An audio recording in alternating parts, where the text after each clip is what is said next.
Have a buyer you need pre-approved? Well, the Brian Manning team is available 7 days a week from 8 a.m. to 8 p.m. And we can close as quickly as 10 days. Call me anytime, 303-500-3839. Balance isn't about standing still. It's not about splitting time perfectly between work and life. That's a myth.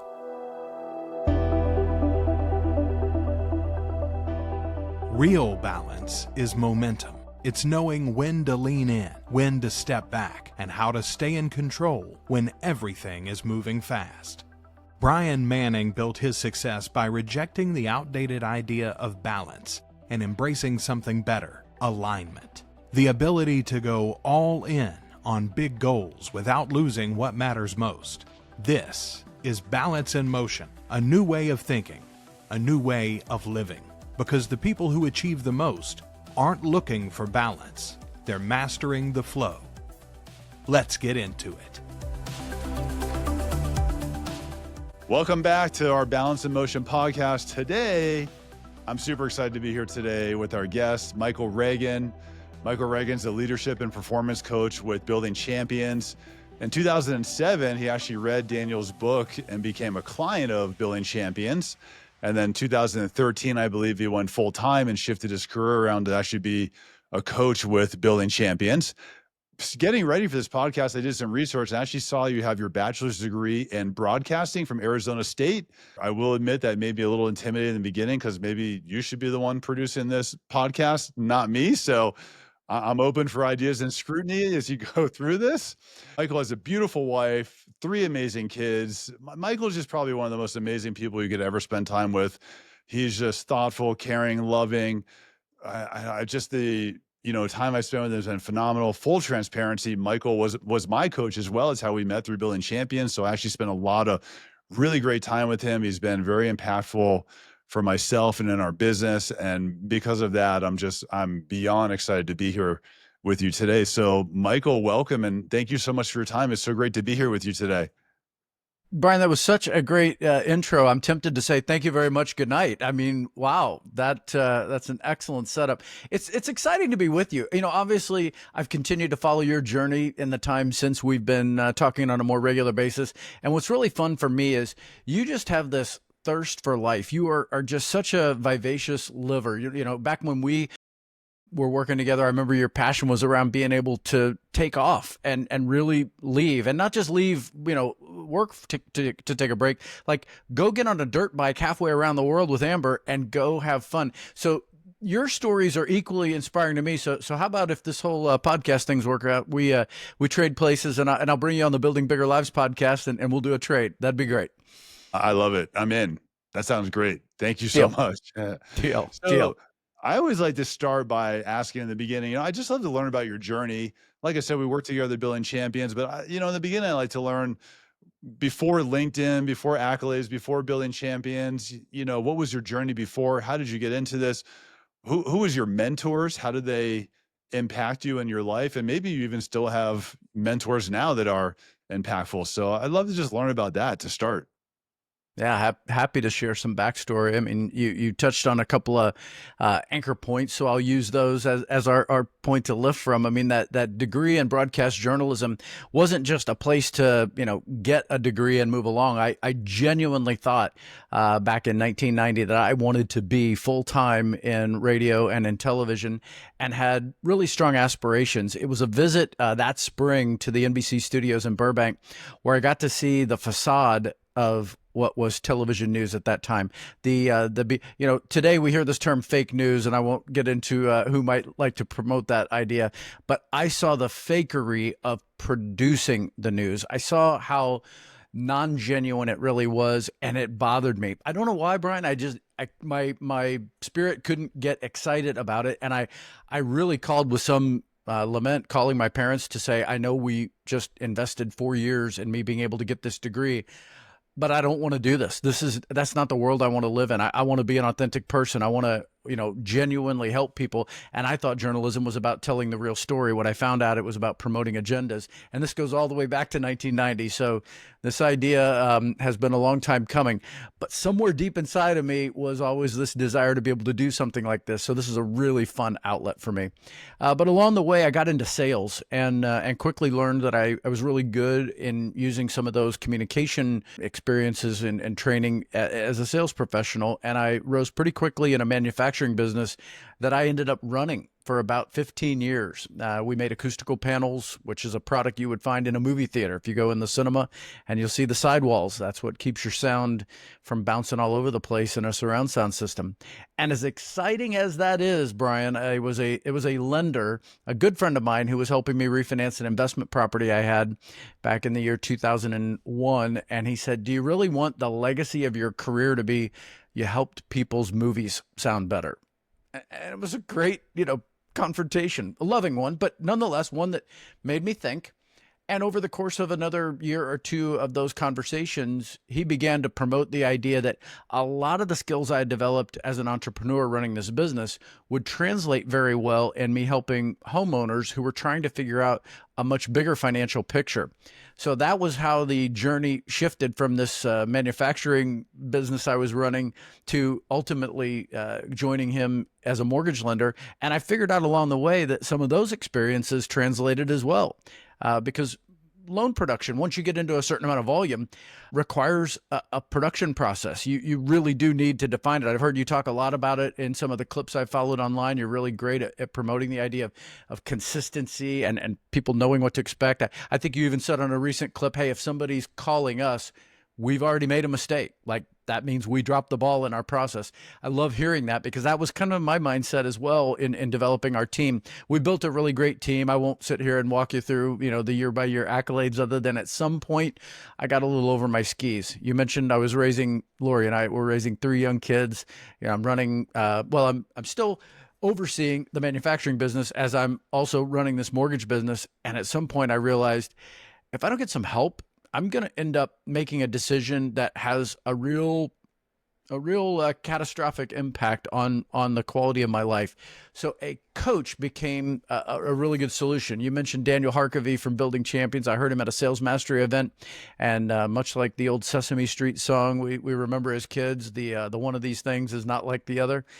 Daniel stood out to me. He stood out to me on that stage because he spoke with a certain degree of conviction that inspired me versus selling me. He wasn't pitching anything. He was truly living what he practices and what he preaches. And so I was inspired to follow the guy, hired a coach from Building Champions, and it wasn't too long before I realized this might be the next segue in my career. So I'm here on my third chapter of this 30 some odd year career, and being a full-time coach is maybe the most fun I've had in any of it, because like you, Brian, every client I get to work with is this amazing person. Nobody hires a coach because they're flailing. They're usually hiring a coach because they have a vision for what they want to achieve and they just need some help getting there. So you're working with people who are already motivated. They're already in that mindset.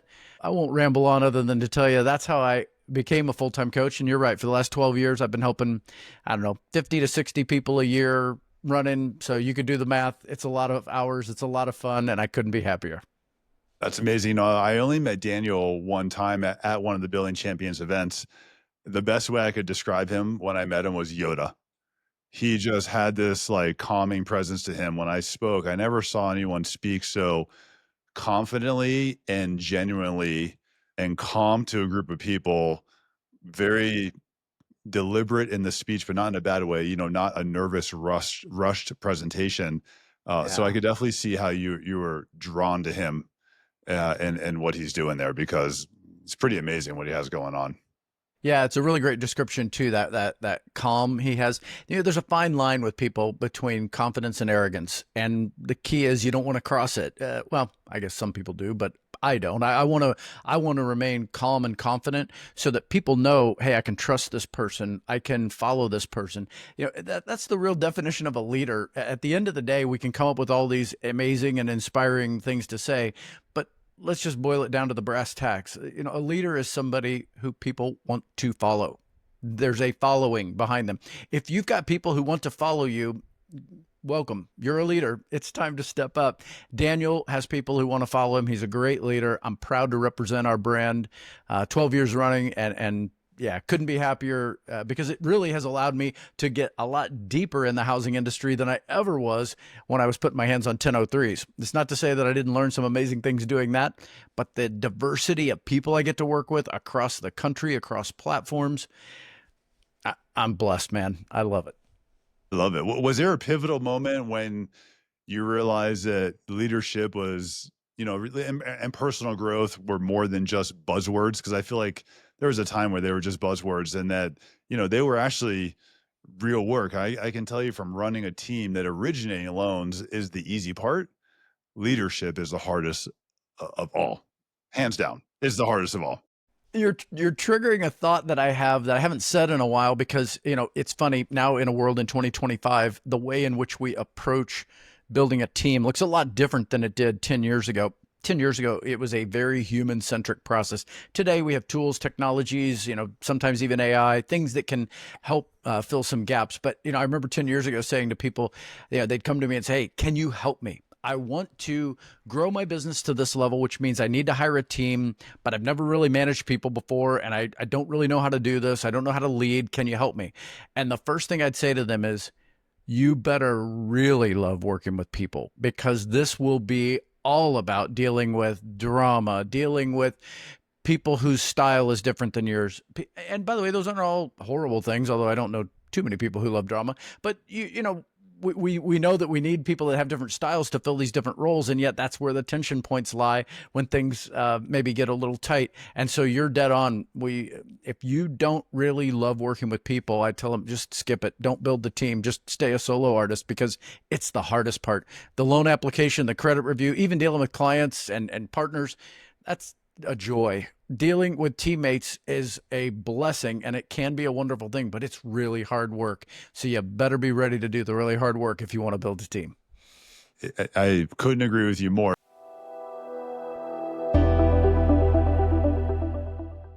Are you an investor that does fix and flips, or are you a realtor that has clients that do fix and flips? Well, I can help you make a cash offer, and we can close as quickly as 7 days. To learn more about our private hard money lending, call me anytime, 7 days a week, 8 a.m. to 8 p.m. at 303-500-3839. The podcast is really all about balance, and I just think balance is such a BS thing. If we look at social media, everyone lives in this facade of, oh, look at me, I'm so perfect, I go to the gym. Whatever the facade is, doesn't really matter. But I think if we really peel back the onion, it's the reality is we're all struggling. We're all fighting. We all have something that we're battling through, whether it's personal stuff, family stuff, work stuff. I'm curious to learn more about how, your thoughts on this. And I actually more call it flow. I truly think, I was talking with Josh Meadow about this the other day. We were talking about like the pendulum shifting. It almost feels like, you have your pendulum on one side, which is work. So you're, right now the market is tough. You are grinding to stay at the top right now. And then at a point in time, the pendulum is going to shift and you got to take some time with your family, but you're usually all in at one place. And it's never at that perfect spot right in the middle. It's always swinging really dramatically one way or the other. So I'm curious to hear just your thoughts and your feedback on that. But also, I can only imagine that you work with some very high producing people that are struggling with the same parts of this, which probably must pull into your coaching as well. So your thoughts on it, but also how do you help other people on the coaching side struggling through this part? Gosh, that second question is a whole episode all by itself, because every single person, you said it, these are high performance people. They have high expectations, first of themselves, second of all, of everyone around them that's going to participate in life with them. And so they're all unique. So they all have different things in which they excel and different things in which they struggle. And my job is to meet them where they are and help them with all of that. But let's answer the first one and then we'll get to the second. Here's my take on this, Brian, and it's not, no spoiler alert here. You've nailed it. Balance is a mythical place that rarely exists. And if it does exist, and let's just call it out, I guess there will be a time in my life when I'm at when I am at balance. The problem with the time in my life when that will happen is I will probably be in the box in the front of the room, and you and Amber will be showing up to say, Lori, we'll miss Michael. It was nice to know him, and we'll all say goodbye, and hopefully we'll see you on the other side. That is not a destination I'm aiming for too quickly. I realize that, so far death has a 100% success rate, so I don't pretend to think I'm getting out of here alive, but I don't really seek balance like that. That to me feels like a place that I'm working hard to avoid balance. In fact, I think balance, if we think of it even as a concept, could sometimes be, like an old Russian proverb. When a man goes out to chase two rabbits, he catches neither. So when you chase balance, are you really great at your work life? Are you really great at your home life? Or are you kind of a half-assed version of both? I'm not sure that balance really even exists as a concept. I love your word flow. I'm curious more about that. I'd love to talk about it. The word you'll find me using, probably because of my musical influences, is harmony. And what I love about the word harmony is in a musical context, it implies that multiple notes are being played at the same time, but they are blended in such a way in which they're really pleasing. They sound really good. And I'll bet your brain could quickly go to, depending on who you like maybe it's some band from the 70s like the Eagles, who could just sing with those dynamic harmonies. Or maybe if you're a kid of the 80s, it's Def Leppard. I don't know. It doesn't really matter which band you pick. Harmony sounds great because those notes blend together so well. That's how I feel when I look at the priorities in my life, because reality is today, I'm recording this podcast with you. I've had a workout. I've taken Lori to work and dropped her off. I've had coaching calls. I've walked my dog. Could we have any more odd things in the mix? And yet it's been a beautiful day because things are in harmony. I'm not out of alignment in any of those things, and I'm having a great day. Sometimes life throws you a curveball, and you got to deal with some things that, somebody plays a funky note and it's not harmony, and you got to deal with that.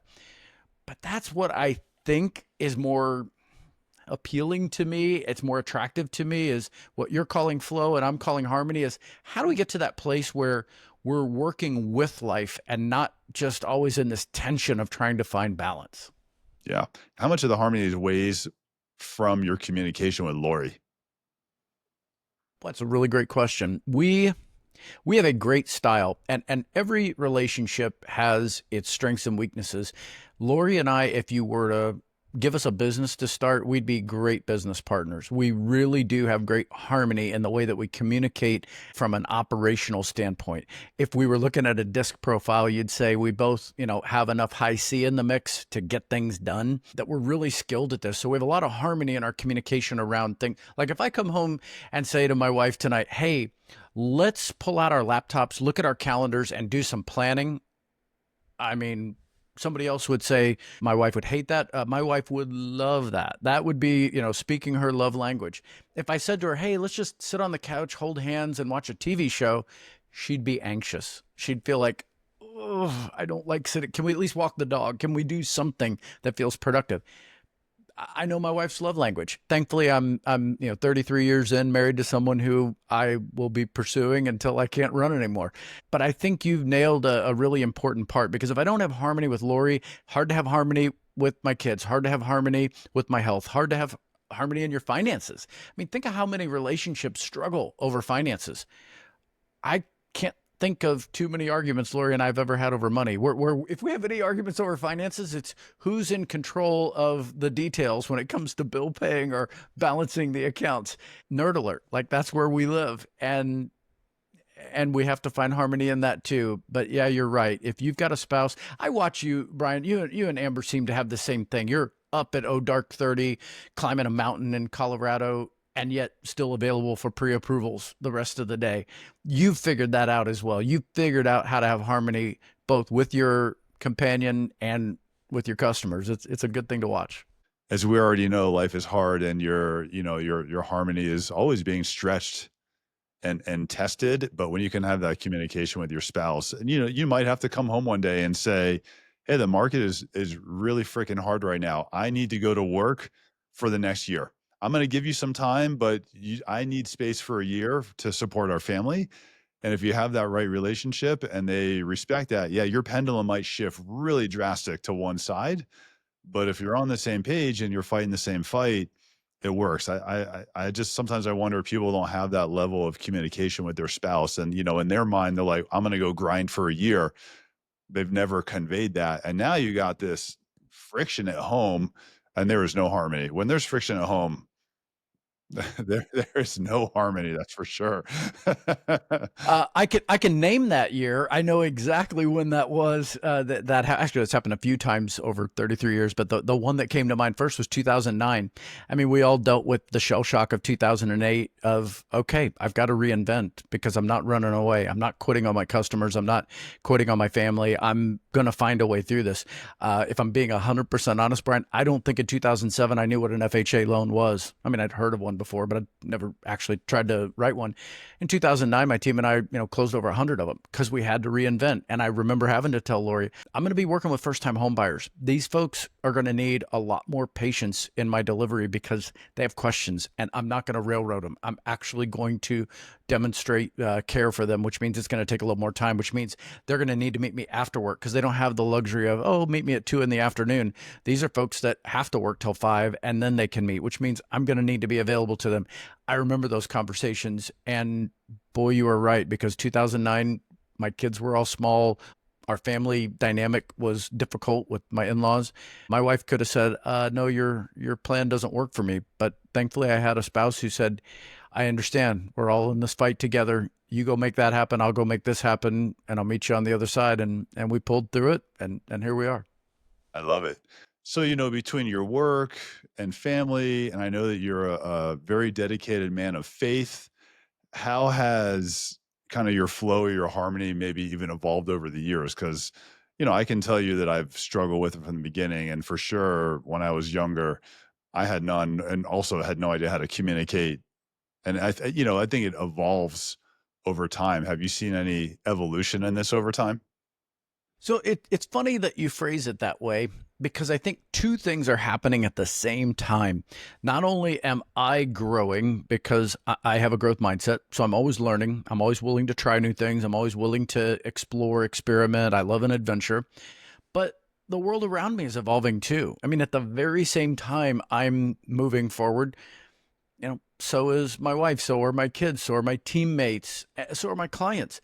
So because both are moving at the same time, I think the question really intrigues me because I think I have to have a daily moment of clarity to say, okay, I can't boil the ocean today, but what I can do is I can impact that person by being not only available to them, which is maybe the most basic thing I could do, but I can show genuine care for them. I can lean in. I can be available even when it's uncomfortable or even when it's not convenient. I can work hard, and I can try to find new and creative solutions instead of continuing to make them feel like we're just, going to keep recycling the old ones. So I think my answer to that is I have to recognize that as I change, as everything around me changes, that growth mindset has been the key to my ability to find new harmony. So I guess if I want to carry this musical analogy out, it's one thing to say, oh, these notes played together all sound good, but it's a song. The notes, it's not like just one chord and we hold it for 5 minutes. There's a verse, maybe a second verse, there's a pre-chorus, a chorus, sometimes a solo. The song is moving and flowing, to use your language. And I think because that's true, and that's what makes music beautiful, I want my life to feel a lot like a song. I know some songs are a little dark. I remember during COVID, I was a lot more interested in Alice in Chains because it just felt like that kind of season. But that doesn't mean that life's always in a dark place. Sometimes life's in a really beautiful light place. And I want to embrace all of that. You said I'm a man of faith. I won't use the platform to preach other than to say, I think faith is an important part of my ability to go with the flow. Because once you submit yourself to a belief that I'm not in control of everything, I'm able to release some of those things and go with the flow and maybe be willing to say life doesn't have to be perfect. I just have to keep progressing. I love it. I was watching this HBO documentary on Billy Joel that just came out. It's so good. And he's talking about in the beginning of how he just was such a grinder. And, everyone sees Billy Joel now and how famous he is now, but they don't know anything about how hard it was in the beginning and what he's had to do to evolve and grow and stay on track, and the hours he put in, the traveling, the probably most importantly, what I got out of it was the sacrifices that he had to make to stay on track for what he's doing. I think a lot of people lose track of sacrifices, and especially with high producing people, there's just sacrifices that we make in this process. So good. Yeah, everything has a cost, doesn't it? Yeah, and our ability, go back to the word leader earlier, our ability to be a really great leader is our ability to count the cost. Daniel Harkavy said to me at some point, one of the hardest things he had to learn once he was a leader is, he said, every day, I'm going to disappoint someone. It's going to happen. The key is to understand the gravity of that ahead of time so that I make sure I do not disappoint the ones that I am absolutely committed to at the deepest level. And that was really helpful to me to see, okay, you're not going to get away with not disappointing someone. It's going to happen because there's a cost for everything. Wasn't it the great poet Bob Dylan who once said, you're going to serve somebody?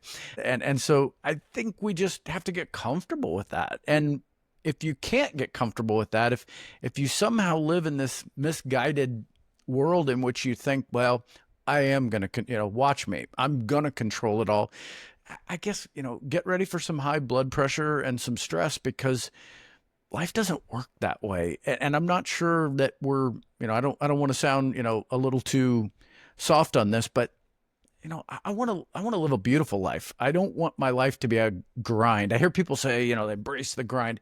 I do understand what they mean. So I want to be very careful not to say that doesn't mean work hard. I work my tail off, but I want to do it in a way to where people say, I don't know how he does it. The guy still looks like he did when I met him. Oh, wait, you might have said that to me.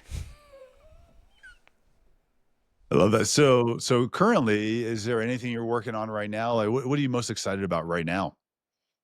Well, I'm going to say this, and it's really, I want to be careful to make this, not sound like an unapologetic plug, but our recent partnership with Knowledge Coop, with Building Champions, is very exciting to me, because here are two companies that have some real alignment over just the culture in which they operate. You said that earlier, these words matter. And sometimes, when someone is hollow with their values or their convictions, it shows up pretty quickly. Well, a company like Knowledge Coop, it's not hollow. Like, they are rooted in some of the very same values that we're rooted in, except they're a really great compliance company and we're a really great coaching company. And our ability to combine with them and do some things together is very exciting to me, because I'm passionate about this housing industry. I mean, Brian, I don't want to spend, our company works with some unbelievable clients, verticals that if you decide to go to our Building Champions website and look at, you'll recognize a lot of the brands. We work with some major global brands, and there's nothing wrong with coaching within a corporate culture. I'm really proud of my teammates who do it, but that's not me. I'm an entrepreneur. I want to work with entrepreneurial people. I love the housing industry because whether they're on the real estate side or the lending side, I'm passionate about working with those people, and getting to partner with a company like Knowledge Coop that's also deeply rooted in that same industry means I can really help introduce them to some key people. They can to me as well. I think the combination of that is exciting to me. And then I mentioned my podcast earlier. That's been such a great creative outlet for me to be able to have a place where, when I'm on a coaching call, my job isn't to sit here and hold court. Nobody calls me to just listen to me pontificate. That's not good coaching. Good coaching is me helping you figure out what you really want, why you really want it, how hard you're willing to go after it, and a really great commitment and system to follow to get there. I have to stay focused on my client. But on a podcast, I can unpack some of those thoughts I have, because now I'm not stealing their time. If they don't want to listen to it, they can press pause or move on to the next podcast. So I love being able to unpack some of those thoughts. My co-host, Catherine Peterson, she's really great at playing the color commentator, or maybe vice versa. Maybe she does more play-by-play and I do the color. But we play well off of each other. So I'm also very excited about that. Those both feel like the quick two answers to what I'm excited about. I'll give you a third, though, and it's not a plug for this organization because I get paid no nickels for this. I'm really impressed with a group called Housing Wire. I'm sure you follow them. We all see their news clippings. But Clayton Collins runs their organization. They've got some interesting people there. but they are a journalist organization at heart, which means they are actually doing what I thought 30 some odd years ago I would be doing, which is actually researching and reporting on the story. Now, look, we all get biased from time to time, and I try to filter out some of those biases and really stay focused on the facts. But they do about as good of a job as anybody I've seen. They host an event called The Gathering. I was just at it in Colorado Springs about a month ago. It's an incredible blend of real estate executives and mortgage lending executives, and maybe one of the most powerful rooms I've ever been in. They're going to be down in Texas next year, so count on the fact that I'm going to be asking you if you'll come down and join us, because I think you'll be blown away at the quality of presentations that are there. Those are three pretty exciting things in my life right now. I love it. The podcast stuff, it kind of makes sense going back to your broadcast background. So it seems like that would be fun. And Clayton, I actually just met him for the first time at an event I was at in Chicago. I always knew about Housing Wire, but exactly what you said is that they are, true journalists. I didn't know what they were doing to the extent of what they were, going towards to do their research and really come up with factual information to put into our industry. So I didn't even know about The Gathering until after actually you were there. So I'm definitely looking forward to that next year. Yeah, it's a great group, and without overstating it, I just think it's important for guys like you and I who want to live at the pinnacle of this profession that we've chosen to be around other people who want to live at the pinnacle of their profession. Nothing wrong with some of the other conferences in our industry that are more sales focused, but they tend to be salespeople selling other salespeople. This is executives, and they're sharing more of their vision. They're sharing more of their strategy. That excites me because, again, as an entrepreneur, I want to play chess, not checkers. Yeah. I feel like right now, one of my last couple of years, I've just been on this mission of just surrounding myself with the highest producing people that I can, way higher than me. And I'm not talking originators, just bigger thinkers and in any field. Because you're right, when you're around them, it just changes everything. And it's very different than being around high producing salespeople. It's very different atmosphere. Good distinction. And maybe I'm playing semantics here, but you're right. There's a difference between high production and high performance. And I really want to be around high performance people. They'll tend to, by the way, also have high production simply because it's part of their nature.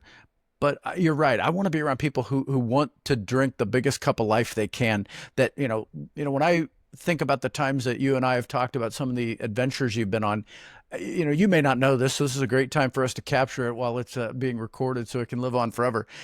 You're inspiring me as well. That's one of the beauties of being a coach is I get to work with these amazing people, and they don't know it, but they're inspiring me as well. Amber is inspiring me to be a better cook. She doesn't know that. I don't get to tell her that, but that woman knows how to put some of the best Italian meals together. So guess what? I went to, Italy last summer and I took cooking classes and learned how to cook because people like that inspire me. And so it's fun to be around people like that because we're going to live life with someone. Do you want to live with yours or people that are inspiring? I'll pick inspiring. I love it. I love it. So, to wrap this up and to kind of pull it back, if someone's listening to this and, the pressure is real, especially in today's market, there's, more pressure in today's market than ever before. Technology is changing quickly. AI is coming into our industry. It always feels like that there's a lot of irons in the fire. And I feel like in our industries of really any entrepreneur, it doesn't even matter what industry you're in. If you're an entrepreneur, you have a lot of irons in the fire. So then we always have this pressure to just do it all, especially salespeople. We're always putting this pressure on ourselves to do it all, but we know we can't. You got any suggestions or advice of, how to recognize that you're never going to do it all, and you have to pick and choose sometimes. Yeah. Remember that question earlier that I said we could make a whole podcast around this? These are such good topics, Brian, because I'll say it this way. Your personal leadership is always going to come first. If you don't lead yourself well, and I mean as a human being, as a person, if you don't lead yourself well, your ability to lead your team well, or your customers well, or to be an influence in your community or a real impact person in your organization, it gets diminished when you're not leading yourself well. I can't tell you how many times, you hear the story of someone, well, heck, we all watch this terrible internet scenario that happened at a Coldplay concert not too long ago, where, people aren't leading themselves well as people first. I mean, might be a great CEO, might be running a great and popular or profitable company, but it starts with self-leadership. And I'm not talking about perfection, so I hope anyone listening is really clear on this. Leading yourself well is not about being perfect.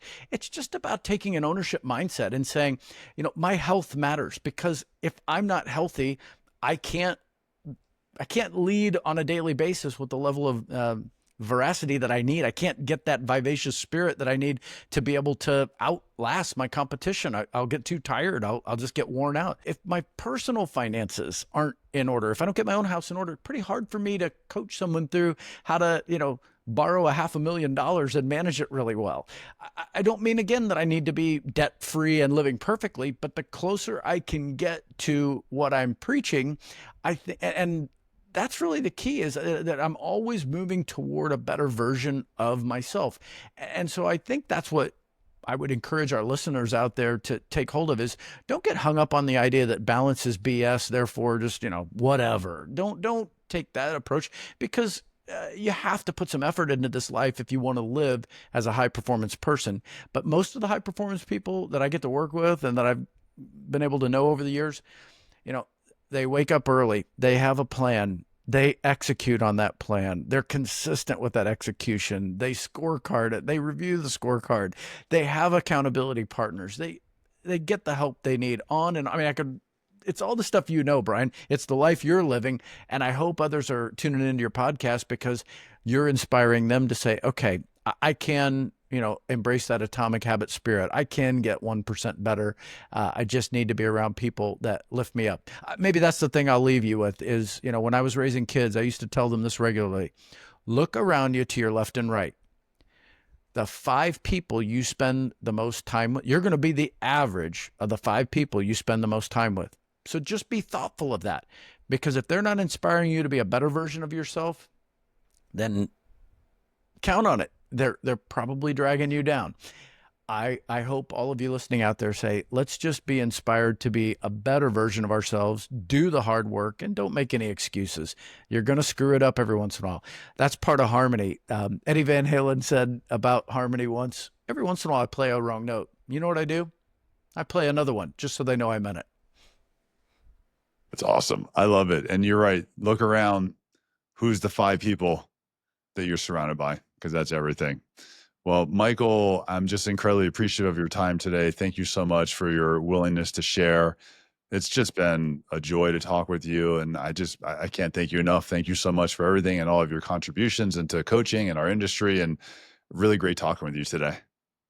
Brian, it's my pleasure. You're one of the people that I'm always energized by. I'm now going to, I said to you what I'd already done today, and now I'm fired up for the second half of the day just because I spent some time with you. So thanks for having me today. It was my pleasure. Thanks, buddy.